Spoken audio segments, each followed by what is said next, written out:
استغفر الله استغفر الله.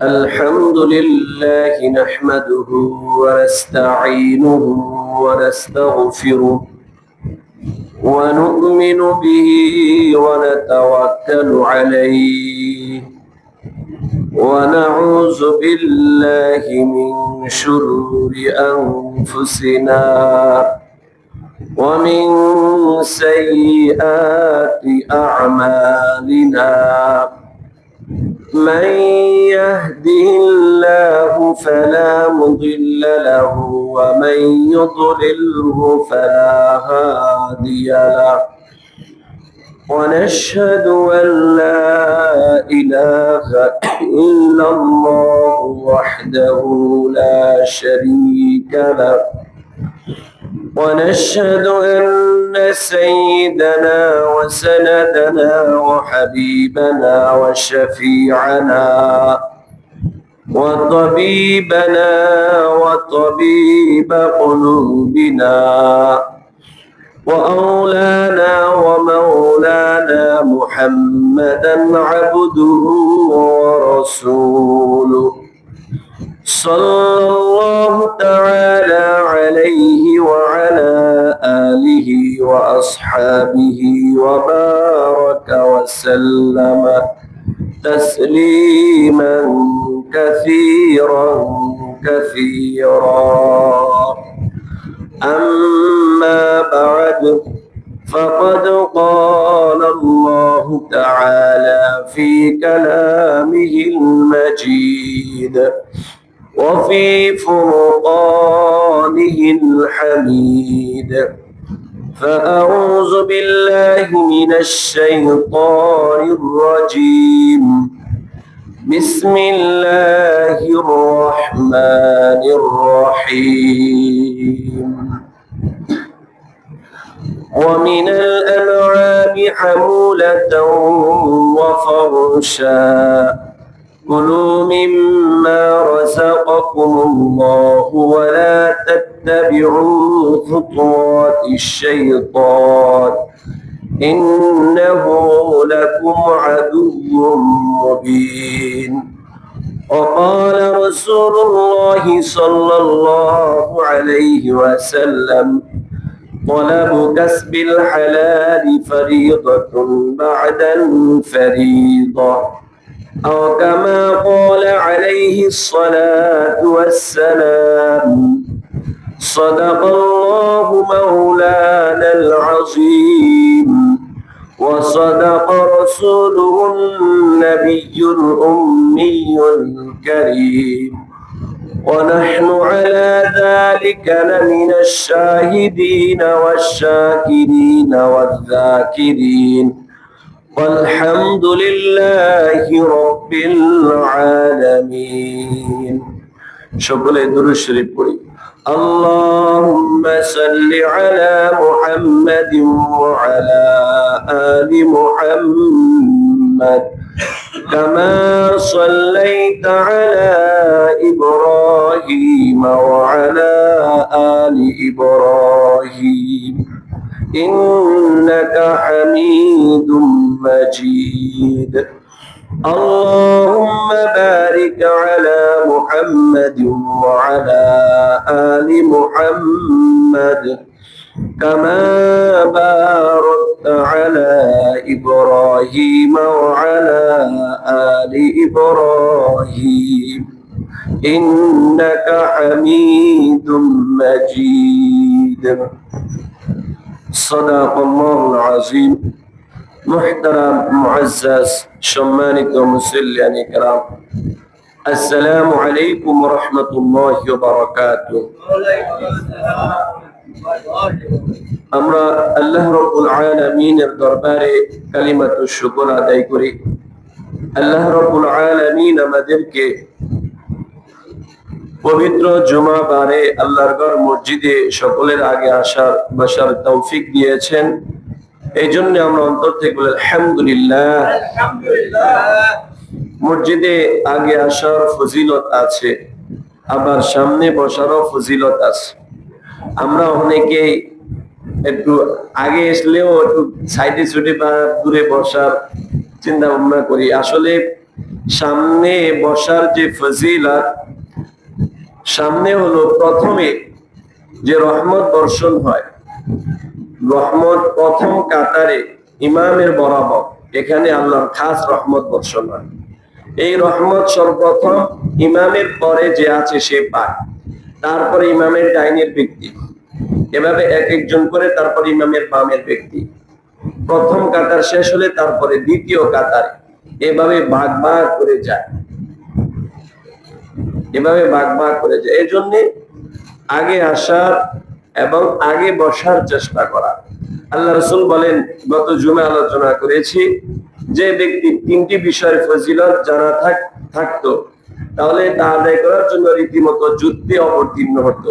1 নম্বর আসান দেওয়া, 2 নম্বর রোদ দুপুরে মসজিদে এসে জামাতে শরীক হওয়া, 3 নম্বর প্রথম সারিতে দাঁড়িয়ে নামাজ পড়া, অনেক বেশি সওয়াবে। এজন্য আমরা সামনের জায়গাগুলো পূরণ করে বসতে বসতে পিছনে যাব। আল্লাহ রাব্বুল আলামিন তৌফিক দান করুক, আমিন। মুহতারাম হাজিরিন, আমি আপনাদের সম্মুখে কোরআনুল কারীম থেকে একখানা আয়াত, রাসূল করিম সাল্লাল্লাহু আলাইহি ওয়াসাল্লামের অসংখ্য হাদিসে পাক থেকে একখানা হাদিস তেলাওয়াত করেছি। অল্প সময়ের মধ্যে এই আয়াত ও হাদিসের আলোকে হালাল রিজিক উপার্জন এর উপকারিতা ও ভক্ষণ করার ফজিলত সম্পর্কে কিছু আলোচনা করার চেষ্টা করব ইনশাআল্লাহ। মুহতারাম হাজিরিন, দুনিয়ার বুকে যত প্রাণী আছে, যার ভিতরে প্রাণ আছে সেই প্রাণী, যত প্রাণী আছে সকলে রিজিকের মুখাপেক্ষী। রিজিক ছাড়া কোনো প্রাণ, কোনো ব্যক্তি বাঁচতে পারে না। জীব জন্তু, হিংস্র জানোয়ার, পশু পাখি সকলেই রিজিকের মুখাপেক্ষী। রিজিক বলা হয় এমন বস্তুকে যা মানুষ আহার হিসাবে গ্রহণ করে, এটা হলো রিজিক। এই রিজিকের দায়িত্ব, জিম্মাদারি আল্লাহ রাব্বুল আলামিন নিজে নিয়েছেন। এই দায়িত্ব সমস্ত মাখলুককে, সমস্ত জীব জন্তুকে, সমস্ত প্রাণীকে রিজিক পৌঁছানোর দায়িত্ব স্বয়ং আল্লাহ রাব্বুল আলামিন নিজে। এই দায়িত্ব আল্লাহ রাব্বুল আলামিনকে চাপিয়ে দেওয়া হয় না। আল্লাহ রাব্বুল আলামিনকে কোনো কাজের দায়িত্ব চাপিয়ে দেওয়ার মতো কোনো সত্তা বা শক্তি মহাবিশ্বে নাই। বরং আল্লাহ রাব্বুল আলামিন নিজ অনুগ্রহে এই প্রাণীকুল সৃষ্টি করেছেন এবং নিজে তাদের সকলের রিজিকের জিম্মাদারি নিজ দায়িত্বে গ্রহণ করেছেন। সুবহানাল্লাহ। মুহতারাম হাজিরিন, রিজিক হলো 2 প্রকার, একটা হলো হালাল, আরেকটা হলো হারাম। হালাল কাকে বলে? হালাল হলো শরীয়ত সম্মত পন্থায়, শরীয়ত সম্মত পন্থায়, কোরআন হাদিস বিরোধী নয়, কোরআন হাদিস অনুযায়ী শরীয়ত সম্মত পন্থায় যেটা আমি উপার্জন করেছি এবং তা ভোগ করেছি, সেটা হলো রিজিক, হালাল রিজিক। আর হারাম রিজিক বলা হয় যেটা শরীয়ত এর বিপরীত, শরীয়ত বিরোধী অবৈধ পন্থায় উপার্জন করেছি, উপার্জন করে তা ভোগ করেছি, এটা হলো হারাম রিজিক। মুহতারাম হাজিরিন, যেহেতু রব্বুল আলামিন সকলের রিজিকের দায়িত্ব নিয়েছেন, কে নিয়েছেন ভাই? আল্লাহ রব্বুল আলামিন। এটা বুঝতে হবে দায়িত্ব কে নিয়েছেন। আমাকে যদি বলে এলাকার একজন কেউ বলে, ভাই তোমার কোনো টেনশন করতে হইব না, তোমার খাবার দাবার ব্যাপারে দায়িত্ব আমি নিলাম, তাহলে লোক যেমন আমি ভরসা করবো তেমন। হ্যাঁ, যদি সিটার বাটপার হয় তাহলে আমার ভরসা থাকবে না। যদি চেয়ারম্যান মেম্বার হয় একটু ভরসা থাকবে, তার দেওয়ার সামর্থ্য আছে, সে আমাকে চালাইতে পারে, ব্যাপার না। যদি এমপি হয় তাহলে ভক্তি শ্রদ্ধা আমার আরো বেশি হবে, যদি মন্ত্রী হয় তাহলে আরো বেশি আস্থা হবে। প্রধানমন্ত্রী যদি আমার দায়িত্ব নেয়, তাহলে আরো বেশি আমার কি হবে ভাই, আমার আস্থা থাকবে। আর এই দায়িত্ব যদি স্বয়ং রব্বুল আলামিন, যিনি সমস্ত প্রাণীকুলের সৃষ্টিকর্তা, রিজিকদাতা, পালনকর্তা, সেই মহান রব্বুল আলামিন যদি নেন, তাহলে কি পরিমাণ বিশ্বাস আর আস্থা থাকা জরুরি। তাই যেহেতু রিজিকের দায়িত্ব আল্লাহ রাব্বুল আলামিনের, কোন ব্যক্তি যদি হারাম পন্থায় না গিয়ে অপেক্ষা করতে থাকে, অবশ্যই কোনো না কোনো ভাবে তার কাছে রিজিক পৌঁছবে, এর মধ্যে কিঞ্চিত পরিমাণ সন্দেহ নাই। যদি সন্দেহ থাকে তাহলে ঈমান নাই। কারণ এই ওয়াদাটা আল্লাহ রাব্বুল আলামিনের ওয়াদার উপর যদি আমি সন্দেহ করি, তাহলে আমার আপনার ঈমান থাকবে কিনা সেটা আপনি বিবেচনা করেন। মুহতারাম হাজিরিন, যেহেতু রব্বুল আলামিন সমস্ত প্রাণীকুলের রিজিকের দায়িত্ব নিয়েছেন, তাহলে অনাহারে কোনো ব্যক্তি থাকার কথা নয়, অনাহারে কোনো ব্যক্তি মারা যাওয়ার কথা নয়। কিন্তু আমাদের অভিজ্ঞতা হলো, দেখি অনেক সময় প্রশ্ন হতে পারে, অনাহারেও মারা যায়, তাহলে এর জবাব কি? উলামায়ে কেরাম এর বিভিন্ন জবাব দিয়েছেন। সর্বোত্তম শ্রেষ্ঠ জবাব হলো,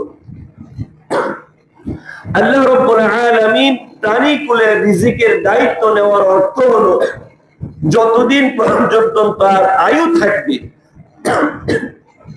যতদিন পর্যন্ত তার হায়াত দিয়েছেন আল্লাহ রাব্বুল আলামিন, এই আয়ু পর্যন্ত আল্লাহ রাব্বুল আলামিন তার রিজিকের সরবরাহ করবেন, রিজিকের দায়িত্ব নিয়েছেন। আর আয়ু শেষ হয়ে গেলে তাকে চলে যেতে হবে, সেটা কোনো পন্থায়, কোনো ভাবে, কোনো উসিলায়।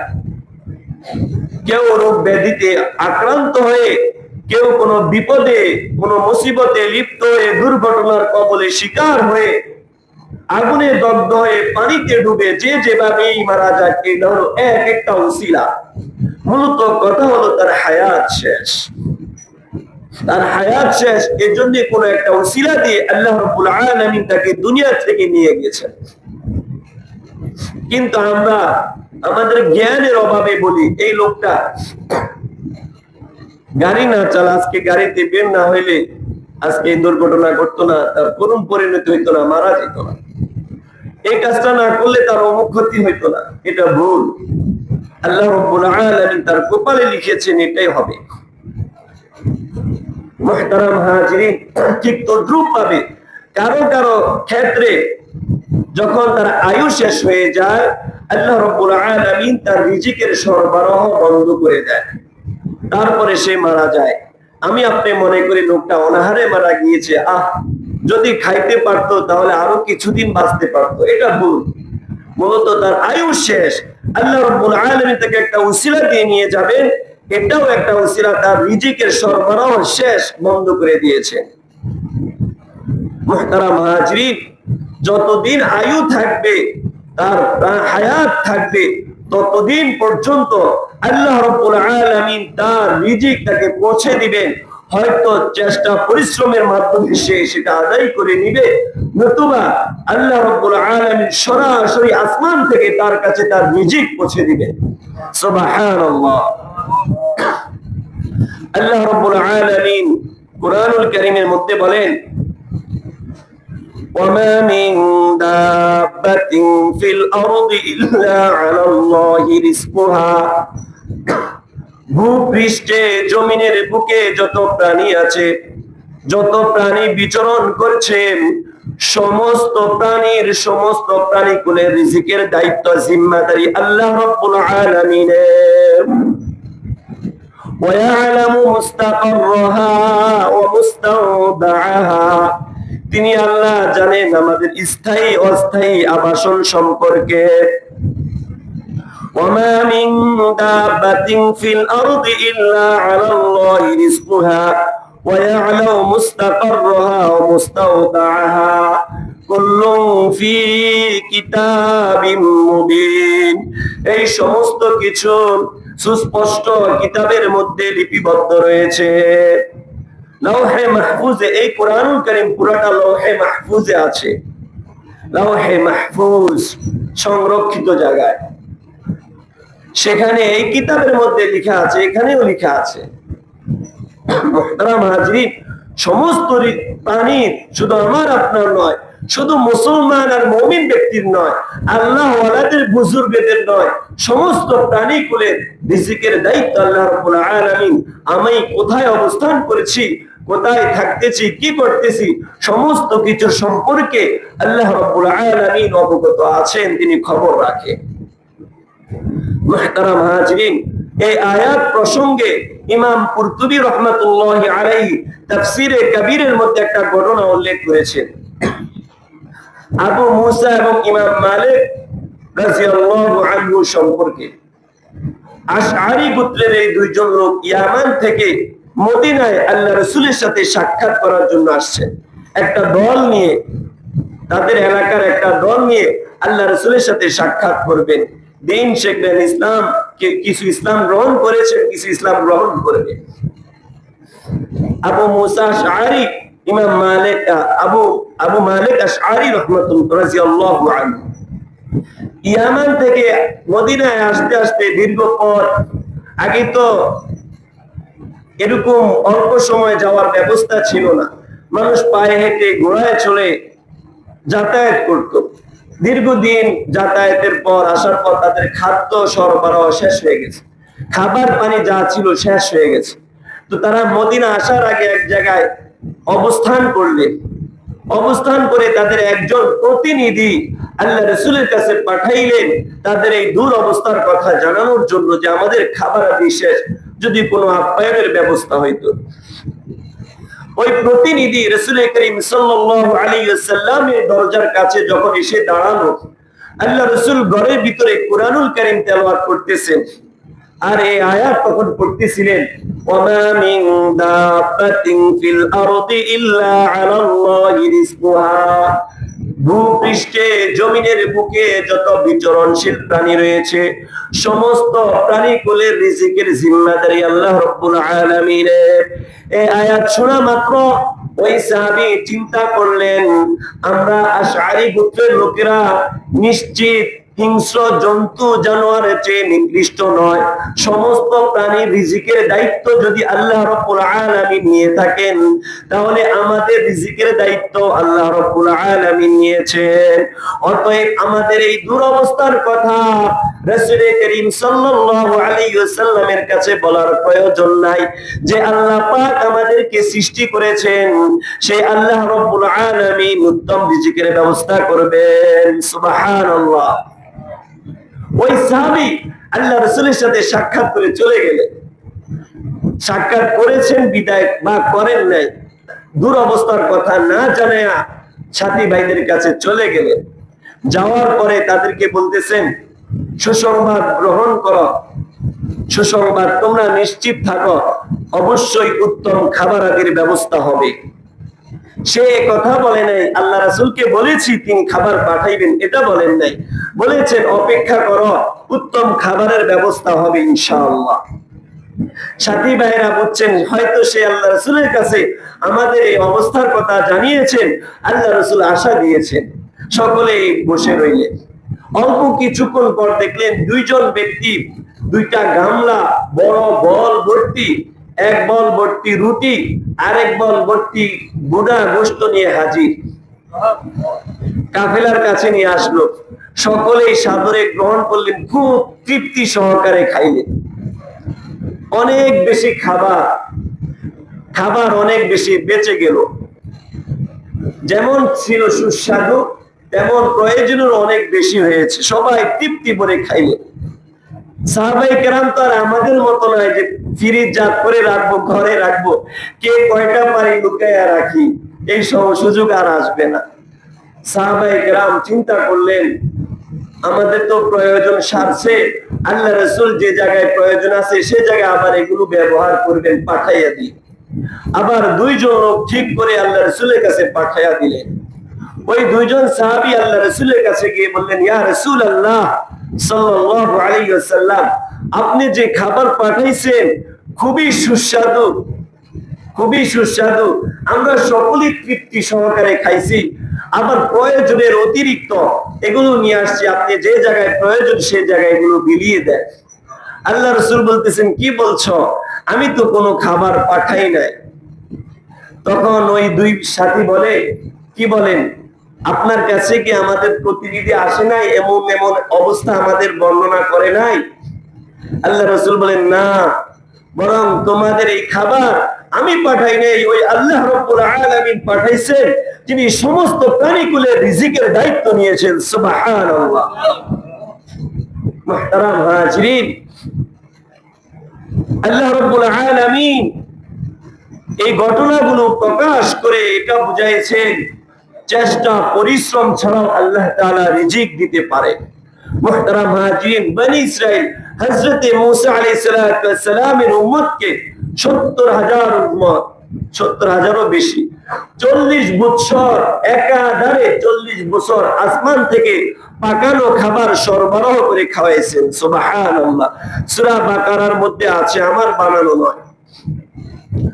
হযরত ঈসা আলাইহিস সালাম আল্লাহর কাছে দোয়া করেছেন, উম্মত চেয়েছে খাঞ্চা ভর্তি ভুনা মাছ আর রুটি, আল্লাহ রাব্বুল আলামিন সরাসরি আসমান থেকে প্রেরণ করেছেন। সূরা মায়দার মধ্যে আছে। সুবহানাল্লাহ।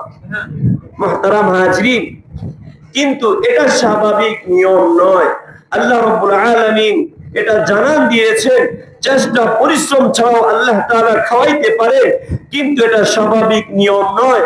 আল্লাহ রাব্বুল আলামিন দুনিয়ার নিয়ম নীতি, দুনিয়াকে একটা নিয়ম নীতির অধীন করে দিয়েছেন। মানুষ তার যোগ্যতার বলে, বিদ্যা বুদ্ধির বলে তার রিজিক অন্বেষণ করবে, আল্লাহ রাব্বুল আলামিন তাকে হালাল রিজিক দান করবেন। মুহতারাম হাজিরিন, এটা হলো নিয়ম। এজন্য কোরআনুল কারীমের মধ্যে আল্লাহ রাব্বুল আলামিন বলেন, ফাইদা কুদিয়াতিস সালাত, যখন নামাজ শেষ হয়ে যায়, ফান্তাশিরু ফিল আরদি, জমিনের বুকে ছড়িয়ে পড়ো, ওয়াবতাগু মিন ফাদলিল্লাহ, আল্লাহ রাব্বুল আলামিনের অনুগ্রহ, আল্লাহ রাব্বুল আলামিনের রিজিক তালাশ করো। ওয়াবতাগু মিন ফাদলিল্লাহ, নামাজ আগে পড়ো, তারপরে আল্লাহ রাব্বুল আলামিনের জমিনে ছড়িয়ে ছিটিয়ে পড়ো, রিজিক তালাশ করো। এটা হলো আল্লাহ রাব্বুল আলামিন চিরাচরিত নিয়ম। তলাবু কাসবিল হালালি ফরিদাতুন বা'দাল ফরিদা, রাসূলুল্লাহ সাল্লাল্লাহু আলাইহি ওয়াসাল্লাম বলেন, হালাল রিজিক অন্বেষণ করা, তালাশ করা ফরজ আদায়ের পরে এটা আরেকটা ফরজ। মুহতারাম হাজিরিন, আপনার নসিবে, আপনার তকদিরে যেটা আছে সেটা আসবেই। আমরা মনে করি হয়তো বিদেশ গেলে অনেক টাকা কামাবো, এটা আপনার রিজিকে ছিল। ভাই, বিদেশে বসে যে টাকা কামায়, বাংলাদেশে কি এমন পেলোয়ার নাই এর চাইতে 10 গুণ 50 গুণ বেশি কামায়? একজন গার্মেন্টসের মালিক শুনলাম 18 লাখ টাকা তার বেতন, তার মধ্যে প্রফিট হলো, কোম্পানির প্রফিট হলো 100% লাভ, লভ্যাংশ ছাড়া তার বেতন হলো 18 লক্ষ টাকা। স্টেজ ফার্স্টে একজনের জিজ্ঞেস করলাম, আমি একজন কর্মচারী, আমার চেয়ে আপনারা বেশি জানেন যে ভাই কেমন কেমন কি হয়।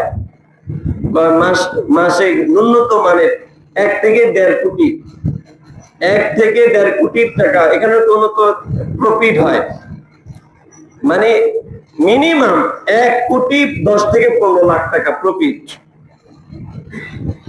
তারা তো দেশে কামাইতেছে ভাই, এর চেয়ে আরো বহু পেলোয়ার আছে ভাই। এটা রিজিক, আপনার এটা রিজিক, এটা আসবেই। আল্লাহ রাব্বুল আলামিন এটা লিখে দিয়েছে, এটা লিখে দিয়েছেন তকদিরে। এই রিজিক না খেয়ে শেষ না করা পর্যন্ত আপনার হায়াত শেষ হবে না, আপনি দুনিয়া থেকে যাবেন না। এই রিজিক শেষ হলে আপনি যাবেন, রিজিক শেষ হওয়ার আগ পর্যন্ত আপনি যাবেন না। এটা আপনাকে বিশ্বাস স্থাপন করতে হবে, 100% এর উপর বিশ্বাস রাখতে হবে। আলা লান তাস্তাকমিলা হাত্তা রিজকাহা, যতক্ষণ পর্যন্ত তোমরা রিজিক পুরা, আলা লান তামুতা হাত্তা তাস্তাকমিলা রিজকাহা, যতক্ষণ পর্যন্ত রিজিক খেয়ে শেষ না করবে ততক্ষণ পর্যন্ত মৃত্যু আসবে না। প্রত্যেক জুমায় খুতবায় এটা পড়া হয়, আলা লান তামুতা হাত্তা তাস্তাকমিলা রিজকাহা, জেনে রাখো ওই পর্যন্ত তোমার মৃত্যু হবে না যে পর্যন্ত তোমার রিজিক খেয়ে না শেষ করবে। আমি কোন হতভাগ্য, আমি যেটা আমার রিজিক ছিল আমার আসবে, আমি যদি হালাল পন্থায় তালাশ করতাম সেটা আসতো, যদি তালাশ না করে ধৈর্য ধারণ করতাম তাও আসতো। আমার কপাল পোড়া, আমি অবৈধ পন্থায় খুঁজতে গিয়ে আমার হালালটাকে হারাম বানিয়ে ফেললাম। এটা আল্লাহ রাব্বুল আলামিনের উপর চাপিয়ে দেওয়া যাবে না। আল্লাহ রাব্বুল আলামিন আপনার দুনো ক্ষমতা দিয়েছেন, ভালো কাজ করার অন্যায় কাজ করার ইখতিয়ার দিয়ে দিয়েছেন, আবার বলে দিয়েছেন এটা করলে এরকম হবে, ওটা করলে ওরকম হবে। আপনার ইখতিয়ারে আপনার ইচ্ছা আপনি করতেছেন। এবার বুঝে রাখুন, আপনি চেষ্টা করেন, পরিশ্রম করেন, তালাশ করেন, আল্লাহ রাব্বুল আলামিনের কাছে চান, আপনার রিজিক কেউ নিতে পারবে না, আসবেই আসবে ইনশাআল্লাহ।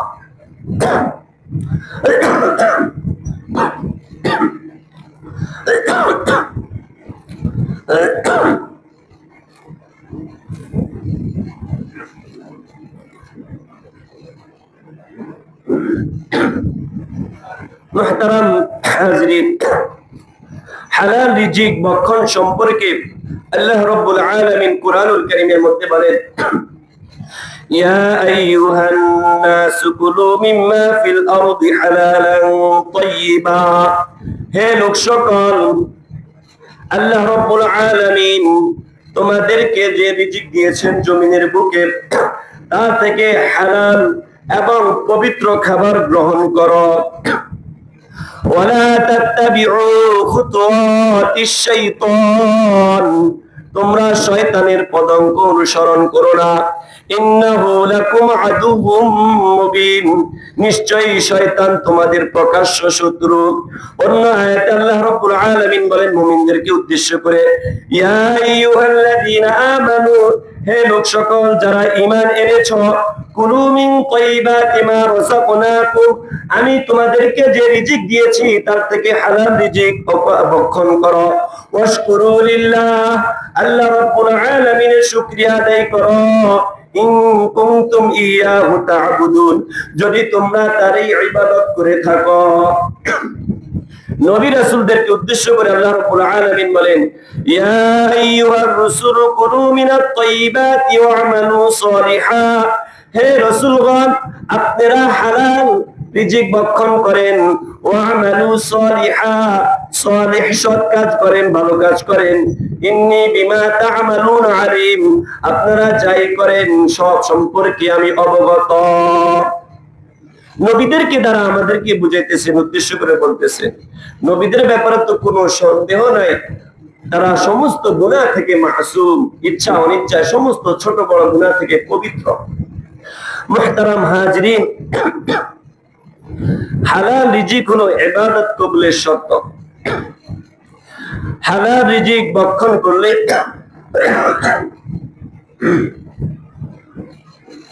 ইবাদত কবুল হয়, অন্তরের মধ্যে সৎ সাহস হয়, আমল করতে মজা লাগে, আমলের তৌফিক হয়। আর হারাম রিজিক ভক্ষণ করলে ইবাদতের তৌফিক ছিনিয়ে নিয়ে যায়,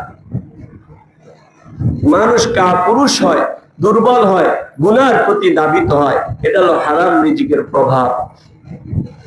ভারতবর্ষের আল্লামা কাসেম নানুতুবি রহমাতুল্লাহি আলাইহি প্রখ্যাত আলেমের একটা ঘটনা শুনে অনেকেই শুনেছেন।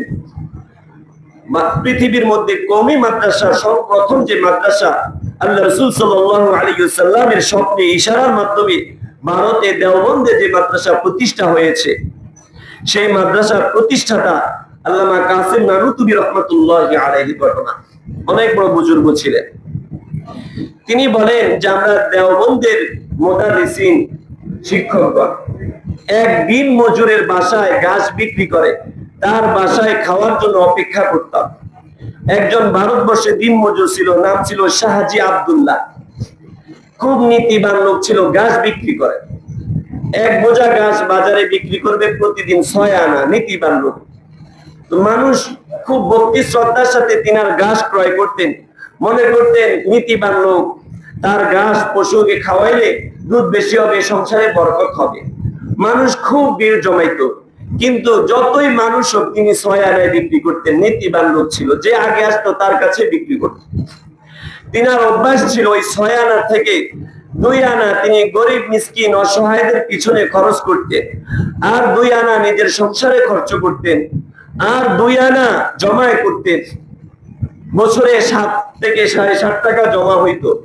তৎকালে প্রায় আরো অনেক বছর আগে, 400 বছর আগে, ওই টাকা দিয়ে বছরে একবার আলেম ওলামাদেরকে দাওয়াত করে খাওয়াতে, খুব হালাল ইনকাম।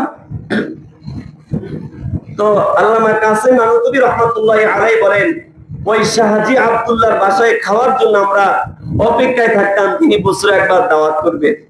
বিষয়টা কেমন না? হ্যাঁ, ওই আল্লাহর ওলি বলেন, ওই বাসায় খাওয়ার পর 40 দিন পর্যন্ত অন্তরের মধ্যে নূর থাকতো। মনে হইতো যে অমুক আমল করি, 2 রাকাত বেশি নামাজ পড়ি, নফল ইবাদত করি, রোজা রাখি, কারণ বেশি বেশি ইবাদত বন্দেগী করতে মন চাইতো, আর মজা পেতাম, বেশি বেশি ইবাদত করতাম। সুবহানাল্লাহ। ওই কাসেম নানুতুবি রহমাতুল্লাহি আলাইহি বলেন, আরেকটি ঘটনা, একদিন এক ব্যক্তির বাসায় দাওয়াত হইল, খাবার খাইতে গেলাম। যখন খুব সংক্ষেপে বলি, খাবার খাইতে বসলাম, খাবারে এক লোকমা মুখে নিলাম। মুখে দেওয়ার সাথে সাথে আমার দিল বলতেছিল, কেমন যেন লাগতেছিল, এর মধ্যে বেজাল আছে। এক লোকমা খাওয়ার পর আর খাই নাই। পরে অজুহাত দিয়ে চলে আসলাম, খবর নিলাম কিভাবে খাবার আমদানি করা হয়েছে। পরে জানতে পারলাম খাবারের মধ্যে বেজাল ছিল, হারাম জিনিস দ্বারা আমদানি করা হয়েছে। তিনি বলেন, ওই এক লোকমা খাবারের প্রভাবে আমার এমন হইতো 40 দিন পর্যন্ত আমার মন চাইতো অমুক গুনাহ করি, তমুক গুনাহ করি। আমলের মধ্যে স্বাদ পাইতাম না, মজা পাইতাম না, কারণ গুনার প্রতি আমার দিল দাবিত হইতো। মুহতারাম হাজিরিন, এই হলো হালাল খাবারের প্রভাব আর হারামের প্রভাব। মুহতারাম হাজিরিন, হালাল খাইলে মনে সৎ সাহস থাকে, ইবাদতের মধ্যে মজা লাগে, ইবাদত করতে ভালো লাগে, গুনার প্রতি অনীহা আসে, বিরক্ত সৃষ্টি হয়। আর এর বিপরীতে হারাম খাবারে মানুষ কাপুরুষ হয়, গুনার প্রতি দাবিত হয়, অন্তর মরে যায়, আমলে স্বাদ আসে না। মুহতারাম হাজিরিন, আরো একটি ঘটনা, ছোট্ট একটা ঘটনা বলি। ইমাম শাফি রহমতুল্লাহি আলাইহি, আমাদের শ্রেষ্ঠ 4 ইমামের মধ্যে একজন ইমাম শাফি রহমতুল্লাহি আলাইহি, বাগদাদের ইমাম, অনেক বড় ইমাম। তিনার একজন শাগরেদ ছাত্র, তিনিও ইমাম, ইমাম আহমদ ইবনে হাম্বল রহমতুল্লাহি আলাইহি, যুগ শ্রেষ্ঠ ইমাম ছিলেন। শিক্ষক যেমন, ছাত্র আরো বড় ইমাম। একবার শিক্ষক ইমাম শাফি রহমতুল্লাহি আলাইহি চিঠি লিখলেন যে, তোমাকে অনেকদিন ধরে দেখি না। ছাত্রকে চিঠি লিখলেন, যদি একবার এসে দেখা করতে ভালো লাগতো, আসো না অনেকদিন ধরে। ছাত্র চিঠি পেয়ে ইমাম আহমদ ইবনে হাম্বল রহমতুল্লাহি আলাইহি জবাব দিলেন, আমি আসছি অমুক তারিখে। যথা নিয়মে অমুক তারিখে ওই ইমাম আহমদ ইবনে হাম্বলকে ইস্তেকবাল করার জন্য, অভিবাদন সংবর্ধনার জন্য শহর থেকে আমির ওমারা বিশিষ্ট ব্যক্তিবর্গ বেরিয়ে গেলেন। ইমাম আহমদ ইবনে হাম্বল আসবেন, যুগশ্রেষ্ঠ আলেম। ইমাম আহমদ ইবনে হাম্বল আসলেন যথাসময়। পরামর্শ হইল কোথায় থাকবে, মেহমানদারি কোথায় হবে। ফায়সালা হলো শিক্ষকের বাসায় থাকবে, ইমাম শাফি রহমতুল্লাহ আলাইহির বাসায় মেহমানদারি হবে। রাত্রে বেলা মেহমানদারির আয়োজন হইল। তো খাবারের যখন ব্যবস্থা করলেন, ইমাম শাফি রহমতুল্লাহ আলাইহি খুব খাইলেন, এত বেশি খাইলেন, পেট উপচে খাবার খাইলেন। তো তার অনেক বেশি খাবার খাইলেন। মোট কথা, রাত্রে বেলা যখন ঘুমাইতে যাইবেন এশারের সময়, তো খাস কামরায় মেহমানরা যেখানে থাকে, ওই কামরার মধ্যে ইমাম শাফি রহমতুল্লাহ আলাইহি ছেলে সন্তান ঘটি বদনা ভর্তি পানি দিলেন। রাত্রে উঠবেন, নামাজ পড়বেন। সকালবেলা উঠে দেখলেন ইমাম শাফি রহমতুল্লাহ আলাইহি ছেলেরা দেখলেন যে ঘটির পানি যেভাবে দেওয়া ওইভাবেই আছে। তো ছেলেরা সন্দেহ করলেন, কেমন আলেম ইমাম, এত বড় ইমাম, রাত্রে খানা খাইয়ে মনে হয় যেন 4-5 দিনের ক্ষুধার্ত। বুজুর্গরা তো এত খাবার খায় না। আবার রাত্রে মনে হয় তো নামাজ পড়ে নেই, নামাজ পড়া লাগলে তো পানি লাগতো। বাবাকে যাই ধরলেন, কেমন ইমাম আর কেমন ছাত্র। কি হয়েছে? এই যে অবস্থা, খানা খাইছে, কারোর জন্য তাকায় নাই, আর পানি তো যেভাবে দিছে এভাবে আছে, রাত্রে তো মনে হয় নামাজে পড়ে নাই। ইমাম শাফি রহমতুল্লাহ আলাইহি বললেন ঠিক আছে আমি জিজ্ঞেস করি। ছাত্রকে যায় বলতেছেন, বাবা কি অবস্থা, কতদিন ধরে এই অবস্থা? এতটুক বলতেই বুঝে ফেললেন। ইমাম আহমদ ইবনে হাম্বল রাহমাতুল্লাহ আলাইহি বলেন, হুজুর আমি আপনার বাসায় খাবার খাওয়ার পর অনেকদিন পর দুইটা ফায়দা হয়েছে, লাভ হয়েছে। যখন দস্তরখানে খাবার খাইতে বসলাম, আমি দেখতেছিলাম এই খাবারের মধ্যে আসমান থেকে নূর পড়তেছে, নূরের বৃষ্টি হইতেছে। আমি চিন্তা করলাম প্রয়োজনে এক সপ্তাহ খাবো না, কিন্তু আমি এই বরকত হাতছাড়া করবো না। আমি না পারতে কষ্ট করে অনেক বেশি খাবার খাইছি, অস্বাভাবিক খানা খাইছি। এই খাবার হালাল খাবার খাওয়াতে আমার দুইটা ফায়দা হয়েছে। এক নম্বর ইলমি ফায়দা, আর কোনো আমলি ফায়দা। আমলি ফায়দা হইল বহুদিন পর আজকে আমি এশার ওযু দ্বারা ফজর নামাজ আদায় করেছি, সুবহানাল্লাহ। এজন্য আমার পানির প্রয়োজন হয় নাই, ওযুর প্রয়োজন হয় নাই। আর ইলমি ফায়দা হলো আমি কোরআন শরীফের একটা আয়াত দ্বারা শুয়ে শুয়ে 100 মাসালা বের করেছি, সুবহানাল্লাহ। মুহতারাম হাজিরিন, এটা হলো হালাল খাবারের প্রভাব। হালাল, আপনি হালাল খেলে আমার ছেলে সন্তান হালাল খাবে, সৎ সাহস হবে, সৎ হবে, হালাল উপার্জন করবে। আল্লাহ রাব্বুল আলামিন আমাদের সকলকে হালাল উপার্জন ও বক্ষণের তৌফিক দান করুক। মুহতারাম হাজিরিন, হালাল রুজির আরো অনেক বরকত রয়েছে, অনেক সুন্দর সুন্দর ঘটনা ছিল। অল্প সময় আর বেশি নাই। মুহতারাম হাজিরিন, হারামের কিছু পরিণতি আছে। রাসূল করিম সাল্লাল্লাহু আলাইহি ওয়াসাল্লাম বলেন, লা ইয়াদখুলুল জান্নাতা লাহমুন নাবাতা মিনাস সুহতি। যে শরীরে হালাল মাংস দ্বারা গঠিত হয়েছে, হারাম খাবার দ্বারা গঠিত হয়েছে, যে শরীর হারাম উপাদান দ্বারা গঠিত হয়েছে, ওয়াকুলু লাহমিন নাবাতা মিনাস সুহতি কানাতিন নার আওলা বিহি। ওই শরীর জাহান্নামের আগুনের জন্য বেশি উপযুক্ত, জাহান্নামের আগুনের জন্য বেশি উপযুক্ত। রাসূল করিম সাল্লাল্লাহু আলাইহি ওয়াসাল্লাম বলেন, যে ব্যক্তি হারাম খাইবে তার দোয়া কবুল হবে না। যে ব্যক্তি হারাম পোশাক পরিধান করবে, হারাম টাকা দ্বারা সে ইবাদত করলে, আমল করলে আল্লাহ রাব্বুল আলামিন কবুল করবেন না। মানিশতারা সাওবান বিআশরাতি দারাহিমা, যে ব্যক্তি 10 দিরহাম দিয়ে একটি জামা কিনেছে, ওয়াফিহি দিরহামুন হারামুন, তার মধ্যে মাত্র একটি দিরহাম হারাম, লাম ইয়াকবুলুল্লাহু তাআলা সালাতান মা দামা আলাইহি, আল্লাহ রাব্বুল আলামিন ওই ব্যক্তির নামাজ কবুল করবেন না যতক্ষণ পর্যন্ত সেটা গায়ে থাকবে। মুহতারাম হাজিরিন, এটা আমার কথা নয়, এটা আমি বলি নাই। রাসূল করিম সাল্লাল্লাহু আলাইহি সাল্লাম যিনি সত্য, যার হাদিস সত্য, আল্লাহ রাসূল ইচ্ছা অনিচ্ছায় কখনো মিথ্যা বলেন নাই, মিথ্যা বলতে পারেন না। মুহতারাম হাজিরিন, হযরত রাসূল করিম সাল্লাল্লাহু আলাইহি সাল্লামের কলিজার টুকরা নাতি হাসান ইবনে আলী আল্লাহ রাসূলের সাথে বসা। আল্লাহ রাসূল পরিবারের জন্য সরকার মাল খাওয়া হারাম ছিল। কোথাও থেকে জানি সরকার খেজুর আসলো, হযরত হাসান রাদিয়াল্লাহু আনহু খপ করে, বাচ্চা মানুষ, একটা খেজুর নিয়ে মুখে ঢুকিয়ে ফেললো। আল্লাহ রাসূল সাথে সাথে বললেন, কাহ কাহ ইরমি বিহা মা আলিমতা আন্না লা নাকুলু সাদাকা। হে হাসান, থু থু ফেলো, তুমি জানো না আমরা সদকা খাই না, আমাদের জন্য সদকা হালাল না। ছোট বাচ্চা, নাবালিগ, একবারে অবুঝ, আল্লাহ রাসূল সাল্লাল্লাহু আলাইহি ওয়াসাল্লাম খাইতে দেন নাই, তাকে শিখাইলেন। মুহতারাম হাজিরিন, হযরত আবু বকর সিদ্দিক রাদিয়াল্লাহু আনহু, সাহাবায়ে কেরাম রাদিয়াল্লাহু আনহু হালাল খাবারের প্রতি কতটা অনুরাগী ছিলেন।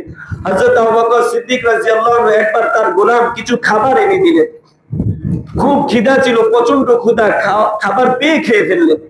গোলাম বলতেছে, জনাব আপনি সব সময় জিজ্ঞেস করেন কোত্থেকে খাবার এসেছে, কিভাবে আসছে, যাচাই করেন তারপরে খান।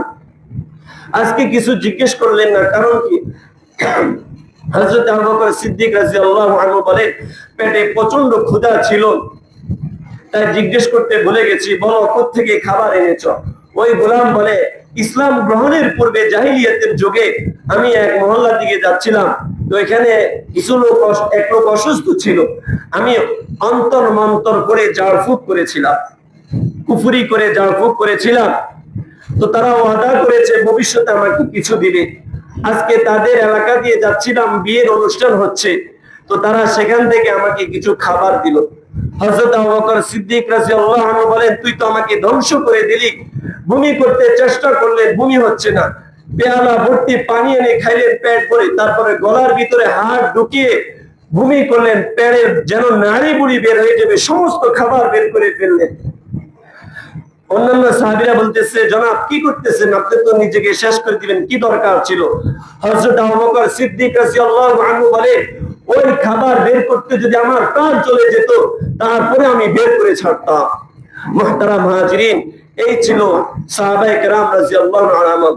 আর আমরা কিভাবে খাবো, কিভাবে উপার্জন করব, কিভাবে আয় করব, হালাল হারাম বাঁচি না। মুহতারাম হাজিরিন, আমাদের মধ্যে আর পশুর মধ্যে পার্থক্য কোথায়? পশু পাখি তারাও খায়, অন্যের উপর আক্রমণ করে জুলুম করে, আমিও খাই, অন্যের উপর আক্রমণ করে জুলুম করি, কোনো পার্থক্য নাই। মুহতারাম হাজিরিন, তাদের মাঝে আমার মাঝে পার্থক্য একটা, শরীয়ত। পশু পাখির মধ্যে শরীয়ত নাই, জীব জন্তুর মধ্যে তার জন্য বিধি নিষেধ নাই, কিন্তু আল্লাহ পাক আমাকে আপনাকে বিধি নিষেধ দিয়ে, কোরআন ও হাদিস দিয়ে দুনিয়াতে প্রেরণ করেছেন, সর্বশ্রেষ্ঠ মাখলুক হিসেবে আখ্যায়িত করেছেন। এটাই আমার আপনার মধ্যে পার্থক্য। যদি এই পার্থক্যই না থাকে, তাহলে কোনো ভেদাভেদ থাকবে না। রাসূল করিম সাল্লাল্লাহু আলাইহি ওয়াসাল্লাম বলেন, লাউ আন্নাকুম তাতাওয়াক্কালুনা আলাল্লাহি লারাযাকাকুম কামা ইয়ারযুকুত তুয়ুরা ইয়াগদু খিমাসান ওয়া ইয়ারুহু বিতাহান। তোমরা যদি আল্লাহ রাব্বুল আলামিনের উপর যথাযথভাবে ভরসা করো, তো সকালবেলা রিজিক অন্বেষণের জন্য বের হও, আল্লাহ রাব্বুল আলামিন তোমাদেরকে সেইভাবে রিজিক দিবেন যেভাবে পাখিদেরকে রিজিক দেন। পাখিরা সকালবেলা ইয়াগদু খিমাসান ওয়া তারুহু বিতাহান, সকালবেলা উদর খালি করে বের হয়, সন্ধ্যাবেলা পেট ভরে বাসায় ফিরে আসে। এভাবে তোমাদের আল্লাহ তাআলা রিজিক দিবেন। মুহতারাম হাজিরিন, আল্লাহ রাব্বুল আলামিন আমাদের সকলের হালাল রিজিকের বন্দোবস্ত করে দেন, হালাল রিজিকের মধ্যে বরকত দেয়। আমরা দোয়া করব, আল্লাহ কিয়ামত মৃত্যুর আগ পর্যন্ত আল্লাহ হালাল উপার্জন ও ভক্ষণের মধ্যে আমাকে নিয়ে নিয়েন, হারাম আমাকে ইচ্ছা অনিচ্ছা আমাকে হারাম ভক্ষণ করেন না। আল্লাহ রাব্বুল আলামিন আমাদের সকলকে হারাম থেকে হেফাজত করুক, হালাল রিজিক উপার্জন ও ভক্ষণের তৌফিক দান করুক। সকলে বলেন আমিন। ওয়া আখির দাওয়ানা আলহামদুলিল্লাহি রাব্বিল আলামিন। যারা সুন্নাত পড়েন সুন্নাত পড়েন।